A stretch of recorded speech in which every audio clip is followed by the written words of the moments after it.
Há mais de 500 anos, o saber negro, a cultura e a musicalidade dos nativos africanos foram, juntamente com os próprios africanos, violentamente sequestrados da África. Transformados em mercadoria, homens e mulheres foram escravizados e tiveram suas manifestações culturais, principalmente as musicais, abafadas, invisibilizadas nas Américas para o enriquecimento da Europa, no mais cruel movimento de exploração humana da história do planeta.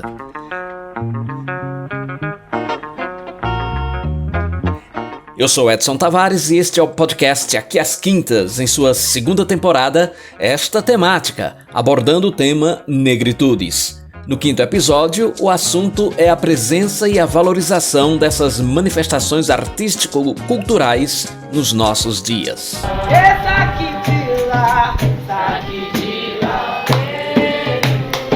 No quinto episódio, o assunto é a presença e a valorização das manifestações artístico-culturais negras nos nossos dias.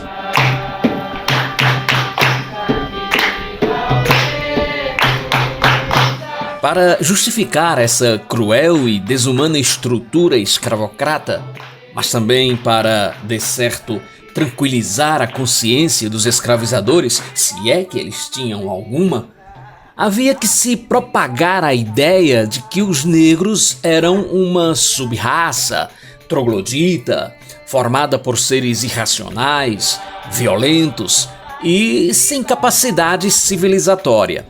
E o pior é que, sob esse olhar extremamente preconceituoso e irreal, a cultura negra e suas manifestações artísticas sempre foram e ainda são segregadas. A musicalidade, por exemplo, é um dos instrumentos mais fortes da cultura afro. Desde antes da escravização, ainda na África, músicas marcavam o tempo de trabalho coletivo e era o meio de passar todo o conhecimento para outras gerações. Durante o período de escravização e o período de segregação que se seguiu, a musicalidade também foi um dos mais importantes instrumentos de resistência do negro, dada a sua característica de elemento cultural de formação da identidade africana. Enquanto tambores, capoeira e danças divertiam os senhores de escravos, a cultura africana foi tolerada. Mas o fim da escravidão representou outra violência que perdura até os dias de hoje: a violência cultural. Se já existiu um tempo no Brasil em que a prática da capoeira ou a realização de rodas de samba eram considerados crimes e atacadas ferozmente pela polícia, a ideia de cultura de negro, de música de negro, ainda hoje são vistas pela sociedade branca com reservas, ou, no máximo, como pitorescas. A despeito da considerável quantidade de artistas negros que se destacam pelo talento e pela qualidade de suas produções, o afrodescendente ainda tem dificuldades de fazer valer o seu lugar cultural nesta sociedade. É sobre estas e outras questões que vamos conversar, a militante da causa negra Lucimere Passos e eu, com a pedagoga e multiartista Cristiane Mendes, no episódio de hoje do podcast Aqui às Quintas. E no podcast Aqui às Quintas desta semana, dentro do projeto Negritudes, que tem a coordenação do professor Edson Tavares e o nosso apoio e também participação, teremos o prazer de conversar um pouco com aquela paulista que há cerca de 8 anos aqui chegou, é considerada uma multiartista, né? Cristiane Mendes, a conhecida Cris Mendes. Ela que é cantora, compositora, professora, confecciona artesanato, dança. Bom, ela é um ser realmente cheio de talentos. Então a gente te pergunta, Cris, numa sociedade racista como a nossa, é fácil para uma mulher negra, mesmo ela sendo uma pessoa como você, talentosa, uma pessoa que tem diversas vertentes dentro da cultura, da arte, da educação, exercê-las. Não, minha amiga, não é fácil. Quando o recorte de gênero se soma ao racial, a situação da mulher negra vem à tona.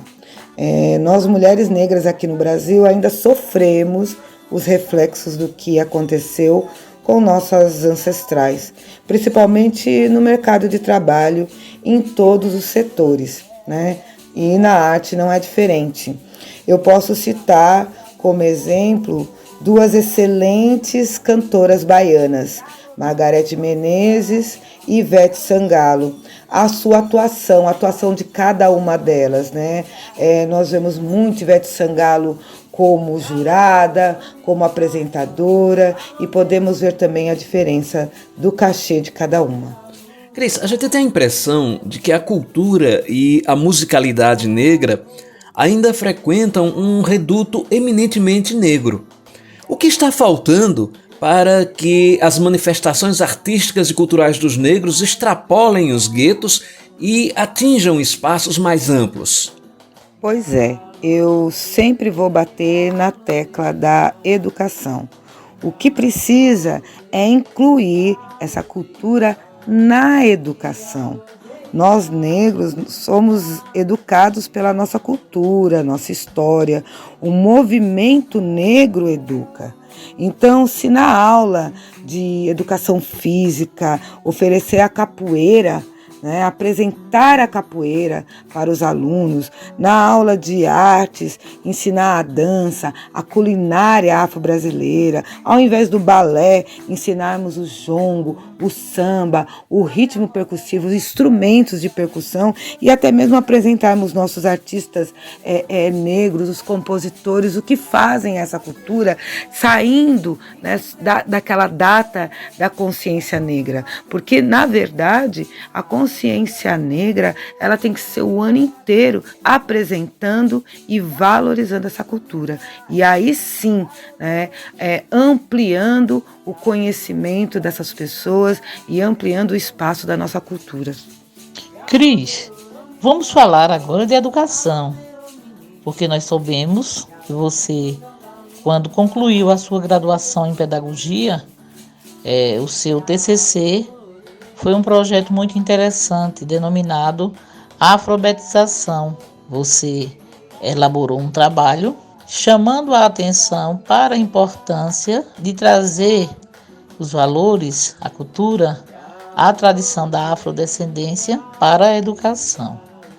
E aí a gente quer saber como é que se encontra esse trabalho, como é que se encontra esse projeto.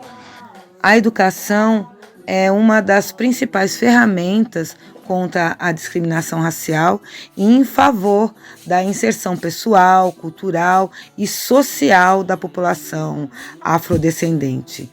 Nós, professores, como agentes transformadores, devemos usar a educação como instrumento de combate ao preconceito. O meu projeto Afroalfabetização, a cultura africana e afro-brasileira na educação infantil e anos iniciais, é um projeto pautado em uma educação antirracista baseada na Lei 10.639, que já tem aí quase 18 anos. É um projeto que inclui formações contínuas para todos os profissionais da educação e também para os alunos. É de extrema importância a aplicabilidade dessa lei em sala de aula. Nós não podemos ser protagonistas só no dia 20 de novembro. Nós somos negros todos os dias, Sofremos racismos e preconceito todos os dias. E isso só acontece porque as pessoas não têm o conhecimento da riqueza da cultura afro. Eu, enquanto professora atuante, eu aplico algumas coisas em sala de aula, com a minha turma, mas ainda é pouco. É necessário que, como eu disse, que tenha uma formação contínua com todos os profissionais, né? Ainda eu não consegui apoio nem do poder público e nem de nenhuma instituição privada para estar realizando essas formações, né? Eu estou aí aberta, estou à disposição para poder discutir com qualquer instituição de ensino como que poderia ser feito essas formações e aí sim aplicar o projeto Alfabetização à Cultura Africana nas escolas. A obrigatoriedade de estudos afro-brasileiros no sistema de ensino tem feito repercutir alguma mudança na recepção da cultura negra pela sociedade? Então, Edson, apesar de ser obrigatório, apesar de ser uma lei que já está aí há 18 anos, né, existe a dificuldade da aceitação na própria instituição de ensino, né? Quem dirá na sociedade como um todo.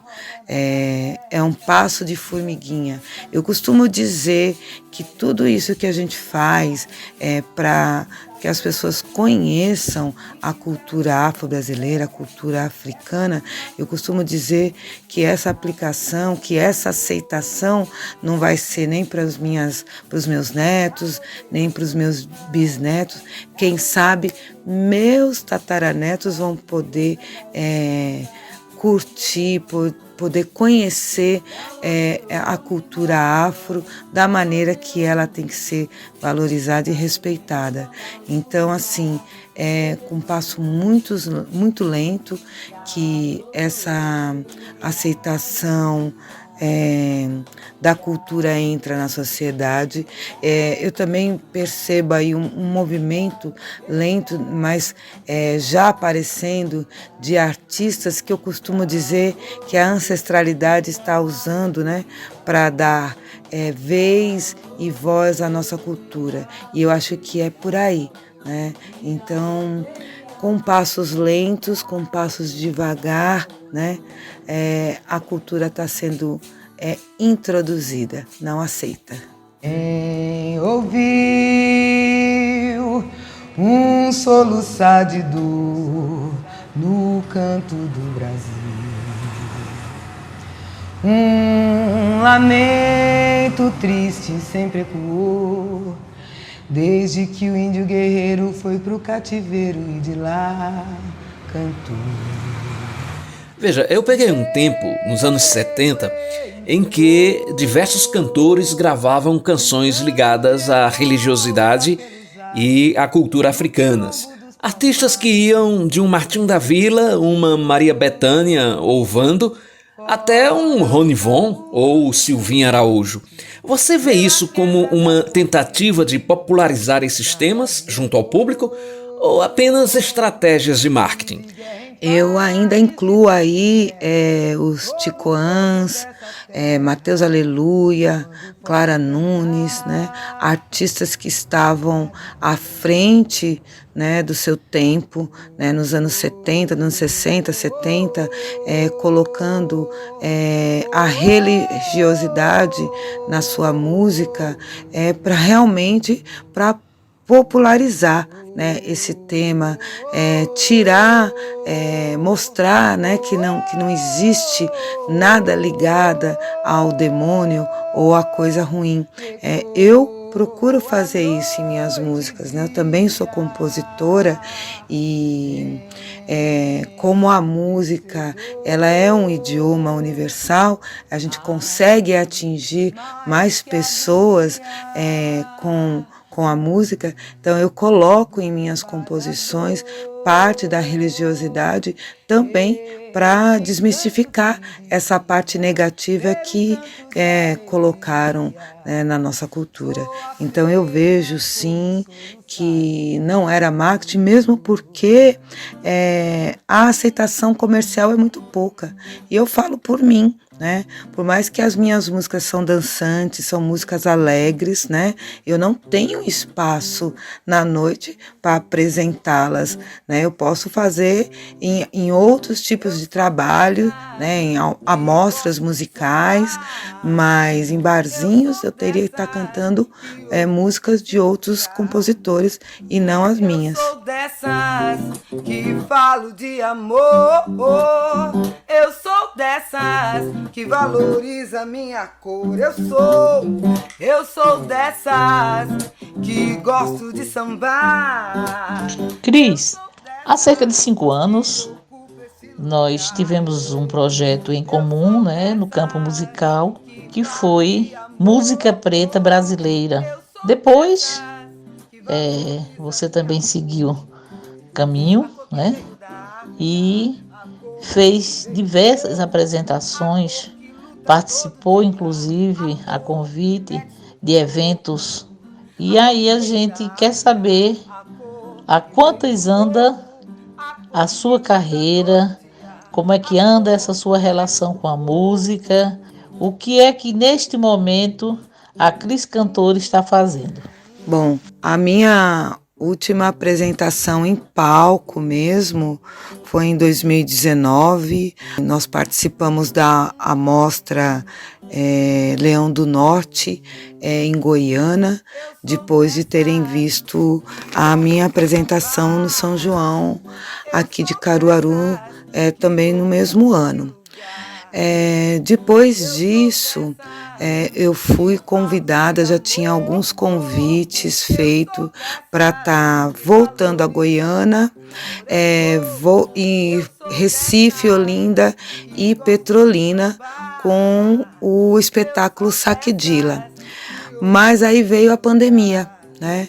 E a pandemia não deixou que muitos artistas pudessem voltar a trabalhar, né?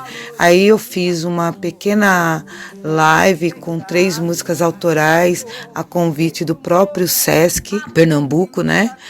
Que tá nas minhas redes sociais essas músicas e comecei a compor, né? Então eu tenho o projeto Saquedila e esse projeto ele tem 3 formatos.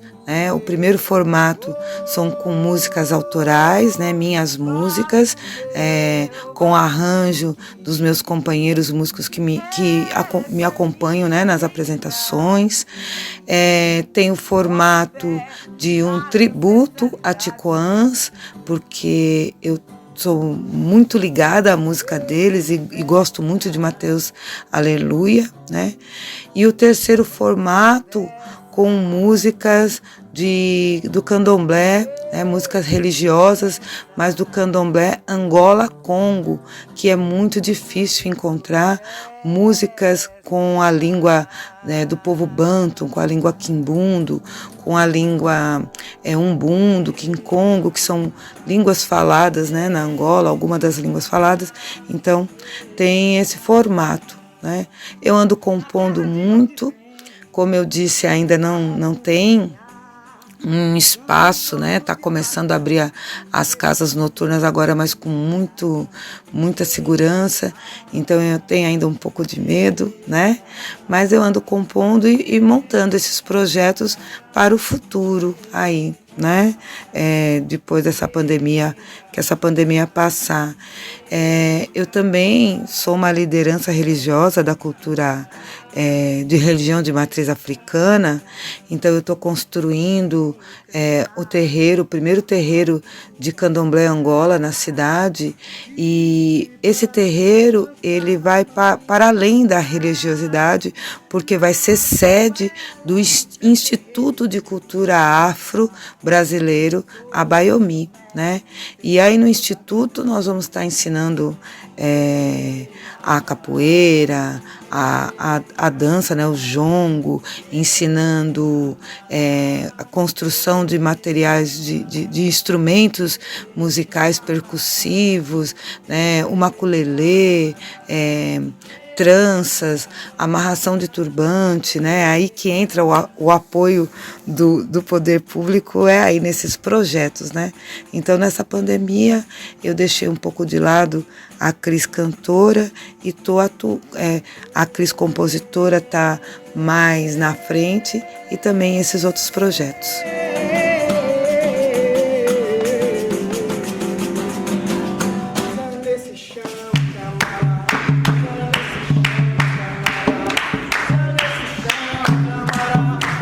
Ritmos como o rap, o funk, aparecem para a sociedade como antro de marginalidade, de letras violentas, de conglomerados criminosos, os famosos bailes realizados nas comunidades que de vez em quando aparecem na mídia atacados pela polícia. Afinal, o que é fake e o que é fato em se tratando dessas manifestações artísticas? Na realidade, no meu ponto de vista, não existe fake, né? É fato, porque esses artistas desse gênero musical, né, o rap, o funk, eles reproduzem o que eles vivem no dia a dia deles, né? Então, se eles moram no morro, se ali existe a marginalidade, se ali existe o tráfico, se ali existe a invasão da polícia, né? Eles estão reproduzindo aquilo que eles estão vendo. Muitas vezes eles recebem até o apoio daquela pessoa que comanda, né? Entre aspas ali, o morro, né? Eles encontram o apoio para gravar um CD, gravar um jingle, né? Desse próprio traficante, né? E esses artistas, né, de rap, eles estão reproduzindo, né, dando voz, né, na verdade, ao que eles sentem, ao que eles veem, ao que eles gostariam que pudesse acontecer, né? Então, não é fake, é fato, né? Eles colocam nessas músicas, nesse gênero musical, o que eles são e da onde eles são. O Rapa gravou uma música que começa afirmando que todo camburão tem um pouco de navio negreiro. Eu gostaria que você comentasse um pouco sobre isso. Pois é, essa música nos leva à reflexão sobre a existência da discriminação racial em nosso país e no mundo, né? A letra retrata bem a permanência do preconceito sofrido pelos negros africanos em decorrência de mais de 300 anos de escravidão em terras brasileiras, né? Basta ver que o perfil carcerário aqui no Brasil é composto por mais de 60% de pessoas negras. E existem algumas outras obras que a gente consegue entender isso, né, como os filmes Olhos que Condenam e A Espera do Milagre. São filmes que mostram que não importa quem seja o culpado, basta que tenha a cor da pele negra. Inconsciente, cucu até sa inconsciente, e cutu ama inconsciente, aiá, cosima vambu tambuli candando, que o ar inconsimo quaita. Cris, nós agradecemos pela sua participação no podcast Aqui às Quintas, em sua segunda temporada Negritudes. Quais os caminhos para encontrar você? Eu que agradeço o convite, parabenizo pelo tema tão necessário para todos, em especial para a população negra, né? Eu tenho 3 páginas no Instagram, onde eu mostro minhas atuações enquanto cantora, liderança religiosa e os trabalhos sociais que eu faço com o Instituto Abayomi. Eu vou deixar aqui o perfil do Instagram de cantora, que lá vocês conseguem ver as outras atividades das outras páginas. É @Cris Mendes. Cris é com CHRIS e Mendes com 3 S's. Eu agradeço mais uma vez. Abraço a todos. Amigo, estou aqui. Amigo, estou aqui. Se a fase é ruim, são tantos problemas que não tem fim. Não se esqueça de ouvir de mim. Amigo, estou aqui. O nosso país viveu um processo intenso de perda da ancestralidade. E para resgatá-la, arte é fundamental. E a música é uma forma muito eficaz de contar uma história, de demarcar caminhos, de posicionar-se contra e denunciar o racismo e o preconceito. Ela tem um papel muito importante no resgate ou na reconstrução mesmo dessa identidade perdida. Porque a música tem a capacidade de conectar tempos, personagens, espaços, corpos, gerando uma energia capaz de despertar esse poder adormecido há tanto tempo.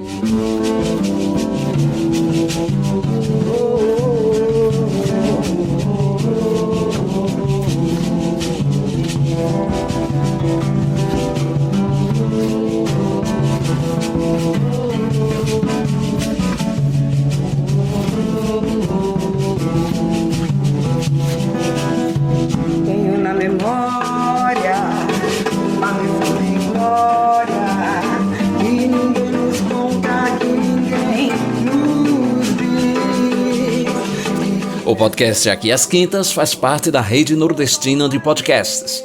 E você nos assiste nas plataformas de áudio Spotify, Anchor, Google Podcasts, Disjuntor, Pocket Casts, Rádio Public. E ainda no YouTube, no canal Aqui às Quintas. Nosso e-mail, para você que queira manter uma interação conosco, é aquiasquintas@gmail.com. A trilha deste episódio foi toda com músicas de nossa convidada Cris Mendes. Obrigado a todo mundo que esteve conosco. Semana que vem, eu e a militante da causa negra Lucimere Passos voltaremos para abordar outro tema relevante na temporada Negritudes. Fica o permanente convite para nos encontrarmos sempre aqui às quintas.